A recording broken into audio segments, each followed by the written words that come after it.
everyone. Welcome to another NFL mock draft, this time a first round only of all 32 teams. This is only the second time I've done this, so this is version 2. If you want to see version 1, you can go through to the channel, click on the NFL 2021 draft playlist.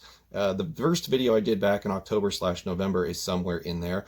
I actually don't recommend going to watch that because it was terrible. I had Paris 4 in the first round. Probably should set that shit on fire and pretend it never happened. So today I'm here to redeem myself. It's been 1 week since free agency has begun. Whether you are a fan of the Minnesota Vikings or any of the other teams in the league, feel free to join because the NFL draft is for everyone and it's a great discussion. It's a great time of the year.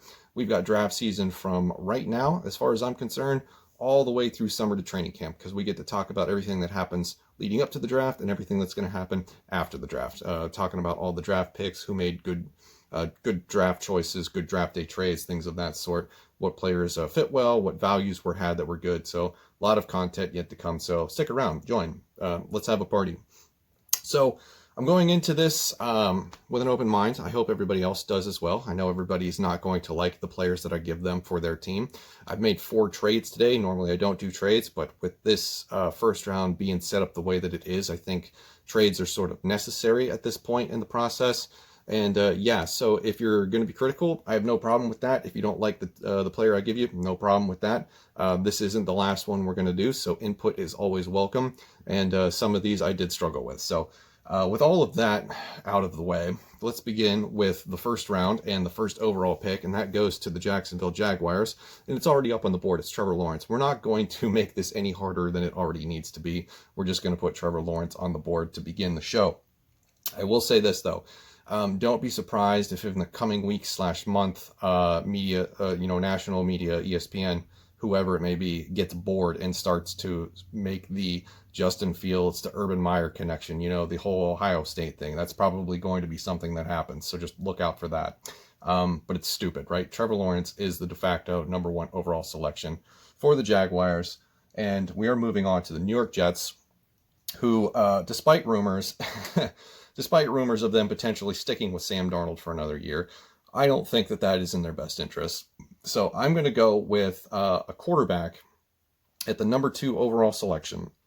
And I'm going to go with Justin Fields. And I think Justin Fields is quarterback 2 in this draft. I know a lot of people have Zach Wilson pegged as the quarterback 2, as the guy that's going to go off the board second.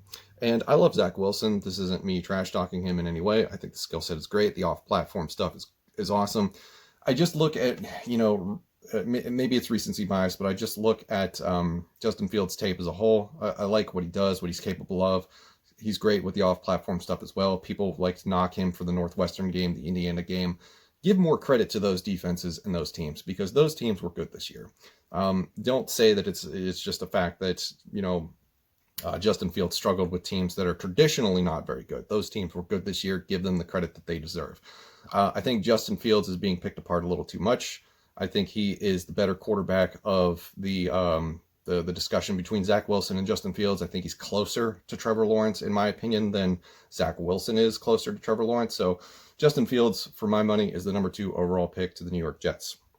Now, we run into our first trade scenario here because the Miami Dolphins are sitting at 3rd overall. Zach Wilson is on the board, and I think that they're going to stick with Tua Tagovailoa.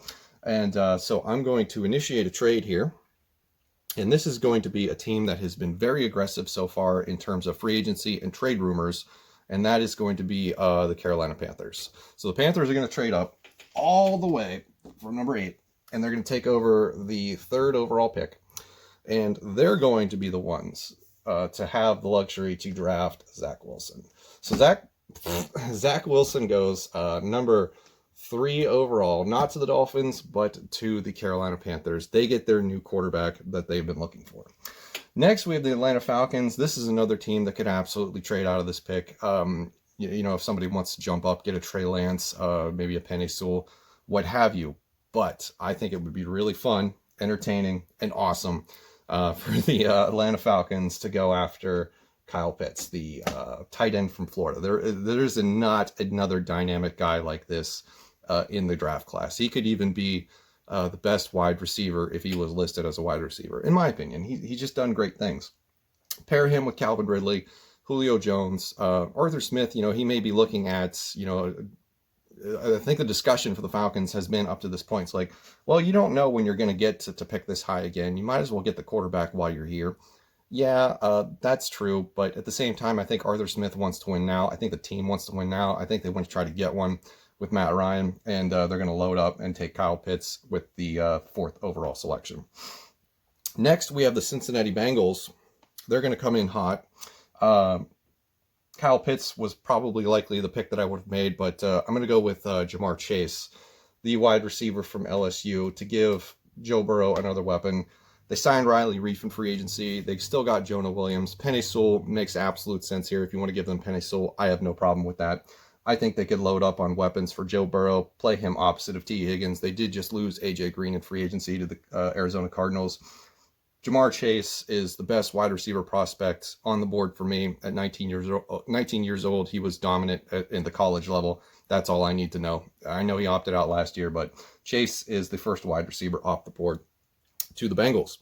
Next, we have another trade. I'm going to trade down with the Eagles because the Broncos, given their free agent activity so far this offseason, which has been very good, they have done very well giving themselves a great defensive approach to this offseason with Kyle Fuller, Ronald Darby, bring back Von Miller, Shelby Harris. So I think the defense is looking great. Still got Bradley Chubb. They need something at quarterback other than Drew Lock. So why not take a risk, right? And trade up with the Eagles so that the Broncos are going to take over at 6 overall. They're going to get our North Dakota FCS quarterback, Trey Lance. And is that a risk to go from Drew Lock, who has not been great? Do you want to give him another chance? I think Trey Lance might be more exciting. He might be able to boost this offense to do things that the Broncos have yet to see. Yes, he only played 19 games at the FCS level, but you know who else only played 19 games? Mac Jones. It's a different ball game between the SEC and the FCS. I get that, but I don't think we need to be that worried about number of games played because you're going to have a ton of players coming into this draft that are going to go in the first round that didn't play all season last year. So that's just something that we have to sort of dance around when we talk about the rhetoric about prospects and what they bring to the table. So I have the Broncos trading up 6 overall. They take Trey Lance, quarterback, North Dakota State. And the reason they do that is because the Lions are up here at 7 overall. They got Jared Goff in the trade for Matthew Stafford. And, Brad Holmes, the GM, has been saying, everything's still on the table, 7th overall pick. We could take a quarterback there. And then the Broncos do this because they're like, well, if we don't do it, the Lions probably get Trey Lance. And that's not what we want. So they trade up. And the Lions are looking at that and they're laughing because they're like, haha, you fell for the smokescreen because this whole time we wanted Jalen Waddle. So Jalen Waddle goes to the Lions at 7 overall. I know they signed Terrell Williams. I know they signed Rashad Bateman. I get that. Those are role players who are not going to take over as a number one receiver. I think Jared Goff needs a number one receiver who is dynamic. Jalen Waddle is that player. If Jamar Chase wasn't in this draft, I would have Jalen Waddle as my number one receiver, but he's number 2. Next, we have not the Panthers. This is actually the Dolphins pick because if you remember, they traded with the Panthers for the number 3 overall pick. So the Dolphins will take over at 8 overall. And it's just their lucky day because the player that they probably wanted at 3 overall is there at 8 overall, Penei Sewell, the offensive tackle from Oregon. So Penei Sewell will go to the Dolphins to block for Tua Tagovailoa. Next, we have number 9, not the Broncos anymore. This is the Philadelphia Eagles. Eagles fans are probably already mad at me. Why did you trade down? We need stuff. Obviously we could have taken Jalen Waddle. We could have taken Trey Lance. Do you really want to go back-to-back with North Dakota State quarterbacks? I don't think you do. So I'm going to give you guys at number 9 overall the Heisman Trophy winner, and that's going to be Devonte Smith. It's really hard to get these angles here on these magnets. Devonte Smith, wide receiver from Alabama. All he does is get open, and that's what Jalen Hurts is going to need to succeed. He needs a dynamic threat. Jalen Reagor is probably going to be fine. I have no qualm with Travis Fulgham. Zach Ertz is going to be moving on. I think that they would have liked to have had Kyle Pitts here. If Kyle Pitts is available here, they probably don't trade out of that pick. Next, we have the Dallas Cowboys. Trayvon Diggs is good. Jordan Lewis is good. I think you still need to upgrade your secondary. I'm going to go with Caleb Farley here as the 10th overall selection. My cornerback 1 from Virginia Tech. Moving on to the Giants, recently signed Kenny Golladay. That's fantastic. Great wide receiver room now for Daniel Jones. They've got Evan Engram, Kyle Rudolph, Saquon Barkley will be back. No excuses for Daniel Jones this year, in my opinion. But they do need to replace Kevin Zeitler. They could always use better help on the offensive line. I think the perfect solution for this is Rashawn Slater, the offensive tackle from Northwestern, who could easily move in and play guard. I think that's what a lot of analysts speculate that he could wind up doing. So Rashawn Slater, offensive tackle, Northwestern, goes to the New York Giants at 11 overall. All right, moving on. Next, we have the San Francisco 49ers at 12 overall. Probably would like to trade up for a quarterback. Unfortunately, not possible. They end up getting priced out in this scenario. So they got to hold tight and take what the board gives them. I'm going to give them Patrick Surtain, the corner from Alabama. I think that's a good fit for them. Could definitely use some help in the secondary. So that is the route for the 49ers this year. Next, we have the Chargers. I think they need to continue to improve their offensive line. Christian Darrisaw falls to them, the offensive tackle from Virginia Tech. That sounds good to me in this situation. So Christian Darrisaw, the prized offensive tackle. I think probably a lot of people have him higher than Rashawn Slater, so we could even see that become a reality. So, but I think in this scenario, it's safe to put Darrisaw with the Chargers at 13 overall. Next, Vikings fans, sorry to disappoint you, but we have a trade. This will be the third of 4 trades for this fourth round. The Vikings need to get a second round pick, so I think that they're going to be trading down. They're sort of in no man's land here in the middle of the first round. Not high enough to get one of the best tackles off the board, not high enough to get a quarterback. I don't think edge is a good value at this position with this draft class, so they're going to be trading back, and they're going to be trading back with the Washington football team. They're going to trade up. They're going to jump the New England Patriots, and they're going to get their quarterback, Mac Jones. Yes, they have Ryan Fitzpatrick, who I think is great. I think the whole team this year is phenomenal. I think this is going to be fun to watch. Curtis Samuel comes in, pair him with Terry McLaurin. You've still got the running back whose name escapes me, and it shouldn't be because he helped me win a fantasy football championship this past season. And then Ryan Fitzpatrick is just fun as hell. Is he going to be bad? Yeah, he's going to have terrible games. I don't think you're going to go into the season hoping that, Taylor Heineke figures it out. As much as I like Taylor Heineke, Vikings fan, of course. But I think Mac Jones is probably your best bet here. You got to jump ahead of a few teams. You can't let him get to the Patriots, because I think the Patriots probably do take him. So this represents what the Vikings need to do and what the Washington football team probably needs to do, and that's get their quarterback of the future behind Ryan Fitzpatrick. So what do the Patriots do? Well, I don't know, because the Patriots, without a quarterback on the board that's worth taking, given the amount of activity that they've been involved in free agency, just all of the players that they brought in, I can't even name all of them. It would take too long. What do the Patriots do with the 15th overall pick? And it's kind of like the Vikings. You're in the middle of the first round. You're sort of in no man's land, not high enough to get elite talent, not high enough to get a quarterback. Best player available is the route that I'm going to go. I'm sure that's not what Patriots fans want to hear, but at this point, I'm going to go with Micah Parsons, the linebacker from Penn State. It's going to fall a little bit due to character issues, depending what he wasn't involved in at Penn State. There's some stuff coming out about that, but I think why not give Bill Belichick a dynamic off-ball linebacker, probably the best one in the draft class, arguably the best one in the draft class, like Micah Parsons. Next, we have the Cardinals, who have lost Patrick Peterson to the Minnesota Vikings in free agency. Definitely need corner help, especially in the division that you're in with Russell Wilson, Matthew Stafford, almost said Jared Goff, and maybe not so much Jimmy Garoppolo, but definitely with Russell Wilson and Matthew Stafford. You want to be competitive this year. This is the year you're making the push. J.J. Watt is your prized free agent acquisition. So I think going with corner in this scenario is a good idea. I'm going to give you guys Greg Newsome, the corner from Northwestern. Fell in love with him after the pro day. I think he's a great player. He's definitely sneaking up draft boards. I'm not the first one to put Greg Newsome in this spot, and I won't be the last. So that is the fit that I like there. Next, we have the Raiders, who are just... I don't know what they're doing.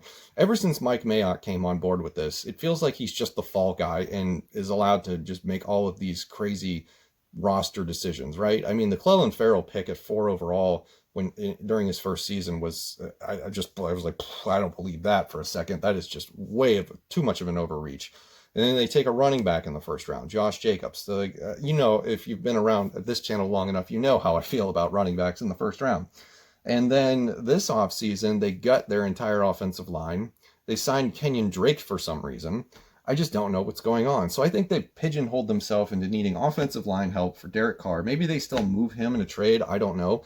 But I'm going to go with Tevin Jenkins in this spot because I feel like that they've just done this to themselves. They backed themselves into a corner where they're going to need offensive line help. So offensive tackle from Oklahoma State, Tevin Jenkins, comes off the board here at 17 overall. At 18 overall is the Dolphins once again. They traded back to number 8 overall, got Penei Sewell. That's fantastic. Missed out on the top tier wide receivers. So I'm going to go with my wide receiver 4 on this board. Yes, they did sign Will Fuller, but I want a possession guy that runs crisp routes and is great at contested catch. And that is Rashad Bateman, the wide receiver from Minnesota. Shame on anybody that does not have Rashad Bateman in the first round of their mock drafts because he is legit. He is for real. This is not bias creeping in. I think he's that good. So Rashad Bateman, 18 overall to the Dolphins, is the pick.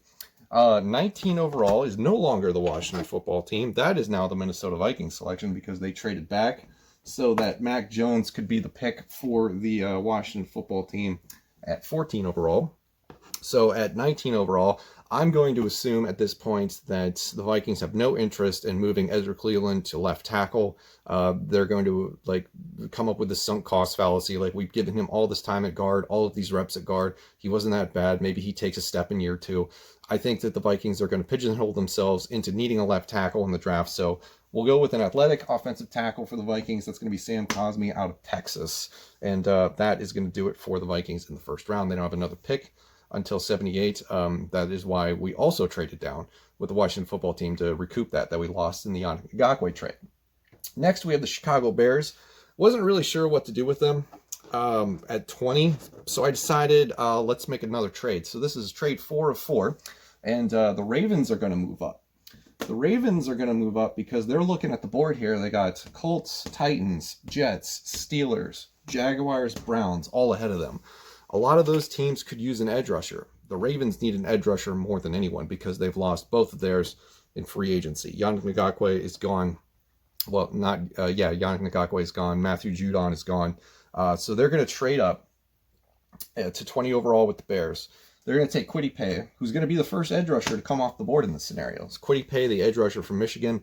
Bruce Feldman's number 1 player on his freaks list that came out last year. And the trend continues for the Ravens getting better in the trenches.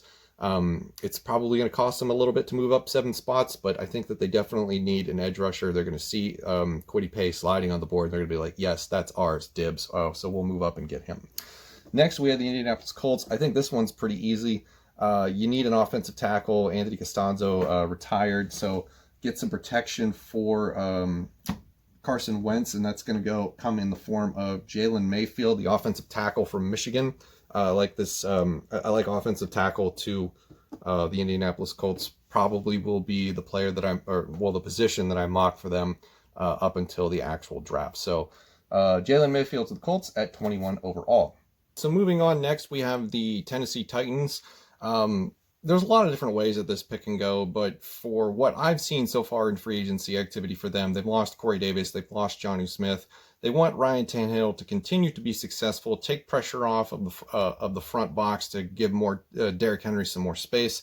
I think they go wide receiver or at least pass catcher in the scenario. No real tight end is worth this selection to replace Jonnu Smith. So I'm going to go with Rondale Moore, the wide receiver for Purdue, all business, serious, dynamic weapon for Ryan Tannehill.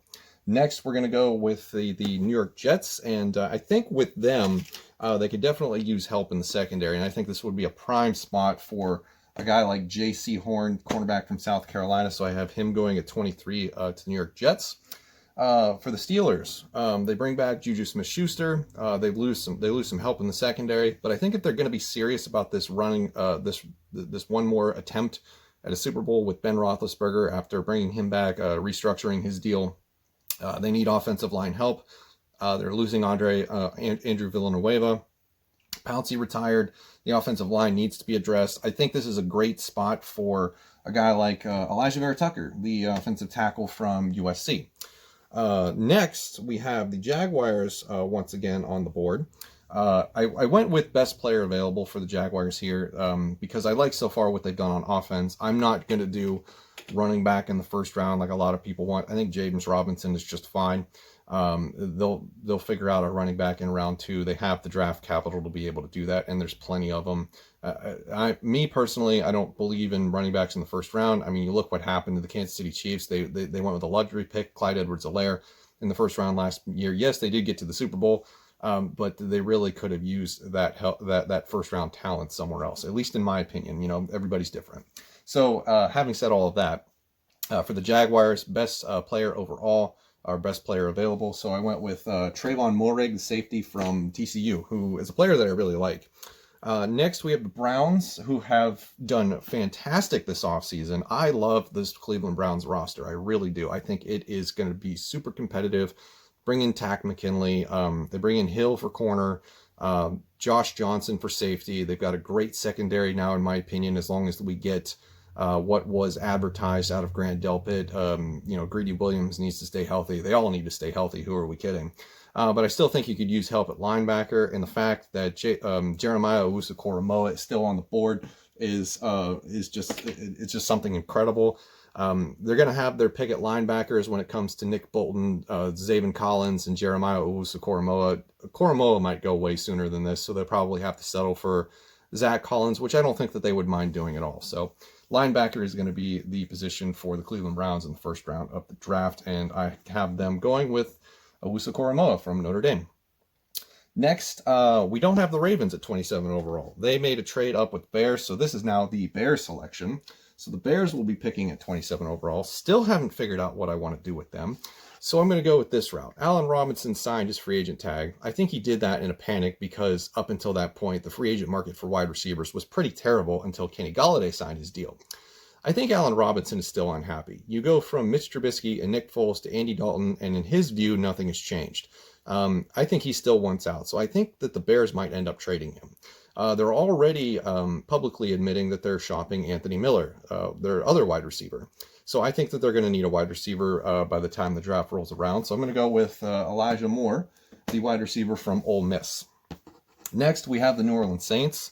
I probably should have made a move for them to trade up because they like to do all kinds of crazy things with the NFL draft. Remember, this front office is just insane.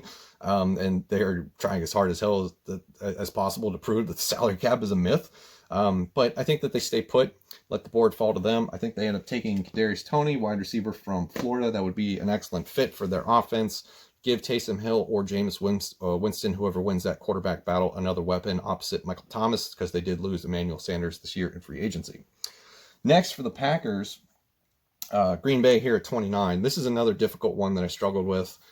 And I figured the best thing to do was to give the Packers fans something that they don't want, because that's been the trend recently, at least in my opinion. Now, Packers fans are going to come in here and defend everything, but from an outsider's perspective, I don't know what you guys are doing with your draft capital these last 2 years. I was hypercritical of the Rashawn Gary pick in the first round 2 years ago. I like Darnell Savage. I think he's fine. And then everything that happened last year with Jordan Love, A.J. Dillon, Josiah Uguara, I think is how you pronounce his name, the Cincinnati tight end, who they're going to move to H-back or whatever.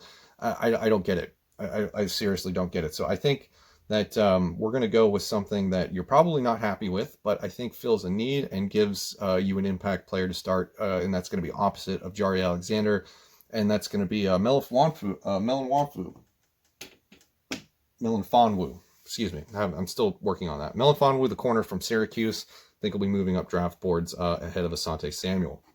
Next, we have, I didn't mean to put that way up there. That's the Chiefs. The Packers are way down here. Pay attention there. I'm not trying to give picks away. Next, we have the Buffalo Bills down here at 30 overall.